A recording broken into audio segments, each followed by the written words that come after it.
بیان سن رہا تھا حضرت مولانا مفتی نظام الدین شامزی رحمۃ اللہ علیہ. مفتی نظام الدین شامزی رحمۃ اللہ علیہ بنیری ٹاؤن کے بہت بڑے مفتی تھے اور شیخ الحدیث بھی تھے جن کو شہید کیا گیا. حضرت فرماتے ہیں کہ حالت یہاں تک پہنچی ہے، 2004 میں ان کو شہید کیا تھا، اور آخری جو ان کا بیان تھا اس کا عنوان بھی یہی تھا کہ یہود و نصارہ کی سازش، اور اس بیان کے بعد ان کو شہید کیا. حضرت فرماتے ہیں کہ حالت یہاں تک پہنچی ہے کہ ہمارا دشمن ہمارے اس منبر تک پہنچا ہے. میں خود حیران ہو گیا کہ مفتی صاحب کیا کہنا چاہتے ہیں. ہمارا دشمن یہاں تک پہنچ چکا ہے، اس منبر تک پہنچ چکا ہے،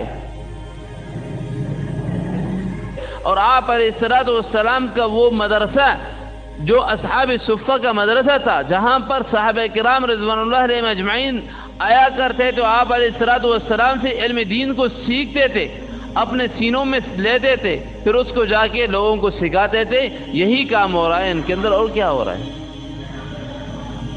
ہاں، ایک کام ہو رہا ہے. جس طرح بعین ہی حرف بحرف یہ دین ہم تک جس طرح پہنچا ہے، امانت داری کے ساتھ، دیانت داری کے ساتھ، حرف بحرف، اسی طرح اس دین کو آگے اپنی نسلوں تک منتقل کرنا یہی مدارس اور مساجد کر رہے ہیں.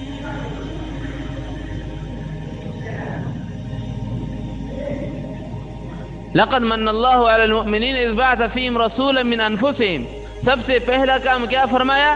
یتلو علیہم آیاتی، کہ نبی پاک صلی اللہ علیہ وسلم کا سب سے پہلا کام یہ تھا کہ آپ ان کو اللہ کی آیتیں پڑھ کر سنایا کرتے تھے.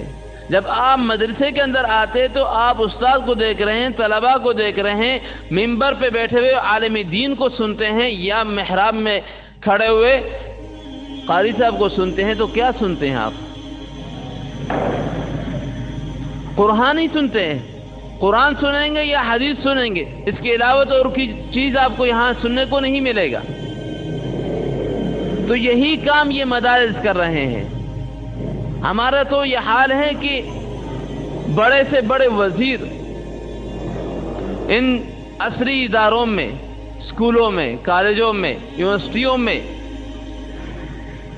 دین کتنا سکھایا جاتا ہے، اسلام کو کتنا سکھایا جاتا ہے، کہ ملک کا بڑا وزیر قل اللہ کو نہ پڑھ سکے،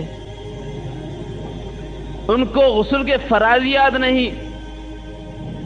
حالت کہاں تک پہنچی ہوئی ہے؟